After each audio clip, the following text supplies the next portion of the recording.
Hello friends, അസ്സലാമു അലൈക്കും. Rabies കിച്ചണിലേക്ക് എല്ലാവർക്കും സ്വാഗതം. ഇന്ന് നമുക്ക് ഒരു പൈനാപ്പിൾ പുഡിംഗ് കേക്ക് തയ്യാറാക്കാം. നമുക്ക് ആദ്യം ഒരു കേക്ക് തയ്യാറാക്കാം.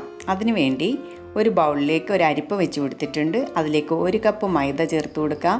3/4 teaspoon baking powder, 1/4 teaspoon baking soda, ഒരു നുള്ളു ഉപ്പും ചേർത്തിട്ട് നന്നായിട്ടൊന്ന് അരിച്ചെടുക്കണം.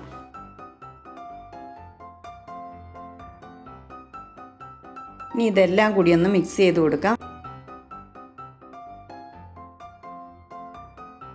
ഇതേ സമയം തന്നെ ഒരു പാത്രത്തിൽ അല്പം മണലും അതിൻ്റെ മുകളിലായിട്ട് ഒരു റിങ്ങും വെച്ചിട്ട് ഞാൻ പ്രീ ഹീറ്റ് ചെയ്യാനായി വെക്കുന്നുണ്ട്.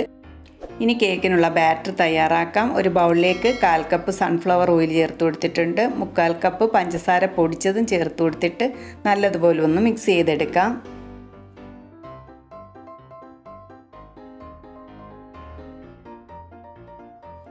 കാൽ കപ്പ് വെള്ളം കുറേശ്ശെയായി ചേർത്തിട്ട് നല്ലതുപോലെ ഒന്ന് മിക്സ് ചെയ്തെടുക്കാം. ഇതിൽ സാധാരണ പച്ചവെള്ളം തന്നെയാണ് ഞാൻ ചേർത്ത് കൊടുത്തിട്ടുള്ളത്.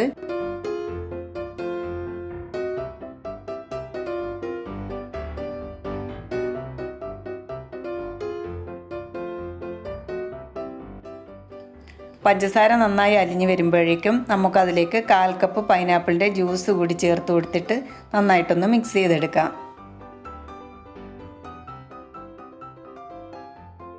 ഇനി ഡ്രൈ ഇൻഗ്രീഡിയൻസ് കുറേശ്ശെയായി ചേർത്തിട്ട് നമുക്ക് പതിയെ ഒന്ന് ഫോൾഡ് ചെയ്തെടുക്കാം.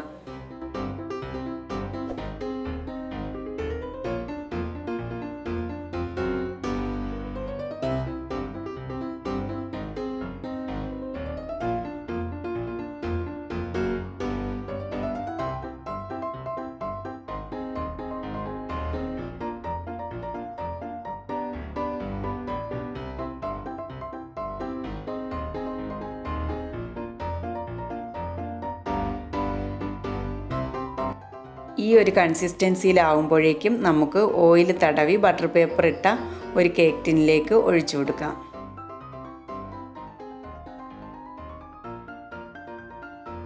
ഇനി ഇതൊന്ന് ടാപ്പ് ചെയ്ത് കൊടുത്തതിന് ശേഷം നമുക്ക് പ്രീ ഹീറ്റ് ചെയ്ത പാത്രത്തിലേക്ക് ഇറക്കി വെച്ചിട്ട് മൂടി വെച്ച് 35 മിനിറ്റ് സമയം മീഡിയം ഫ്ലെയിമിൽ കുക്ക് ചെയ്തെടുക്കാം. ഇപ്പോൾ 35 മിനിറ്റ് സമയം കഴിഞ്ഞിട്ടുണ്ട്. നമ്മുടെ കേക്ക് കറക്റ്റായി വെന്ത് വന്നിട്ടുണ്ട്. ഇത് നമുക്ക് തണുക്കാനായി മാറ്റി വയ്ക്കാം. ഈ സമയം കൊണ്ട് ഇതിന് വേണ്ടിയുള്ള പുഡിംഗ് തയ്യാറാക്കാം. ഒരു പാനിലേക്ക് ഞാൻ 1/4 കപ്പ് പഞ്ചസാര ചേർത്ത് കൊടുത്തിട്ടുണ്ട്. അതിലേക്ക് 2 കപ്പ് പൈനാപ്പിൾ ജ്യൂസും ചേർത്ത് കൊടുത്തിട്ട് ഇത് നല്ലതുപോലെ ഒന്ന് മിക്സ് ചെയ്യാം. പൈനാപ്പിളിൻ്റെ മധുരം നോക്കിയിട്ട് നിങ്ങൾക്ക് പഞ്ചസാര കൂട്ടുകയോ കുറയ്ക്കുകയോ ചെയ്യാം. പഞ്ചസാരയൊക്കെ മെൽറ്റായി വരുമ്പോഴേക്കും ഞാൻ 2 ടേബിൾ സ്പൂൺ കോൺഫ്ലോർ കുറച്ച് വെള്ളത്തിൽ മിക്സ് ചെയ്തതിന് ശേഷം ഇതിലേക്ക് ഒഴിച്ചു കൊടുക്കുകയാണ്. ഒഴിച്ചു കൊടുക്കുമ്പോഴേക്കും കട്ടയില്ലാതെ പെട്ടെന്ന് ഇളക്കി കൊടുക്കാനായി ശ്രദ്ധിക്കണം. കോൺഫ്ലോർ കയ്യിലില്ലെങ്കിൽ പകരം 4 ടേബിൾ സ്പൂൺ മൈദ ചേർത്ത് കൊടുത്താലും മതിയാകും.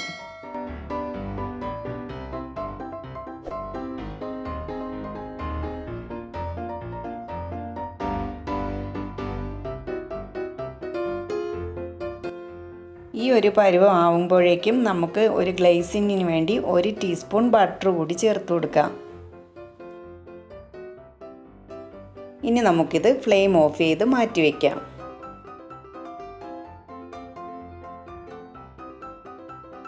കേക്ക് നന്നായി തണുത്ത് വന്നിട്ടുണ്ട്. ഇനി നമുക്ക് ഈ ബട്ടർ പേപ്പർ അങ്ങ് നീക്കി കൊടുക്കാം. നമുക്ക് പുഡിംഗ് കേക്ക് സെറ്റ് ചെയ്തെടുക്കാം. ഒരു ടിന്നിലേക്ക് ഞാൻ ഓയിൽ സ്പ്രെഡ് ചെയ്തിട്ടുണ്ട്. അതിലേക്ക് പുഡിംഗ് കുറച്ച് ഒഴിച്ചു കൊടുത്തതിന് ശേഷം നമുക്ക് കേക്ക് വെച്ച് കൊടുക്കാം.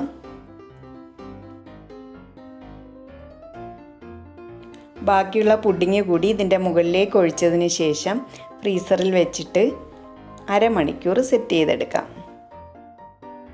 ഇപ്പോൾ അരമണിക്കൂർ കഴിഞ്ഞിട്ടുണ്ട്. ഇനി നമുക്ക് ഇത് സൈഡൊക്കെ ഒന്ന് പതിയെ വിട്ടെടുത്തതിന് ശേഷം ഒരു പ്ലേറ്റിലേക്ക് പതിയെ കമഴ്ത്തി കൊടുക്കണം.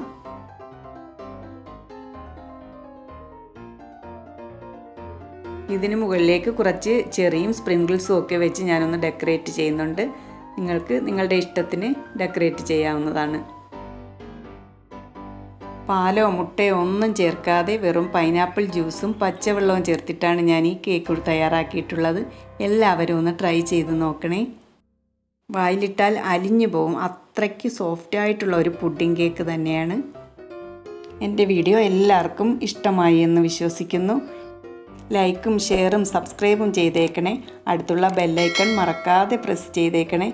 ഇൻഷാ അല്ലാഹ് നമുക്ക് മറ്റൊരു വീഡിയോയുമായി വീണ്ടും കാണാം.